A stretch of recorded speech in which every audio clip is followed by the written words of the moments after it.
يصوم النهار ويقوم الليل ቀኑን እየጾመ ሌሊቱን በሰላት እየቆመ ويقول إن الله تعالى يفعل الخطيئة فيه ወንጀል ላይ የወደቀ ጊዜን አላህ ነው ያሰራኝ ከሚለው ሰው ይልቅ እንደውም ያኛው ቀን ያልጾመው ሌሊት ያልሰገደው ነገር ግን ወንጀል ላይ ወድቆ እኔው ነኝ የሰራሁት ብሎ ራሱን የሚወቅስ ሰው እሱ ነው እኔ ጋር የሚወደደው አሉ።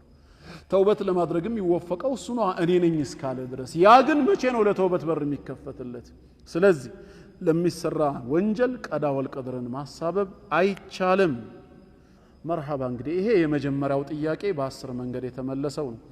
የመጀመሪያው ጥያቄ እንግዲህ አንድ ሰው ለሚሰራው ወንጀል ወይም ማመጽ ቶሎ ብሎ ተውበትና ኢስቲግፋር ማድረግ በመትኩ ኸይር ስራ በማብዛት በሰደቃ ወንጀሉን ማካካስ ነው እንጂ ያለበት ማሳበብ የለበትም በቀደር ካልን ተያይዞ የሚመጣው ሁለተኛው ጥያቄ አደምና ሙሳ አለይሂም ሰላም ባደረጉት ክርክር አደም በአላህ ቀደር አሳቦ አይደለም ወይ እና ይሄንንስ ምን እናድርገው ቢሉንስ? በቡኻሪና ሙስሊም እንዲሁም በሌሎች ሱነኖች ላይ የተዘገበ አንድ ሐዲስ አለ።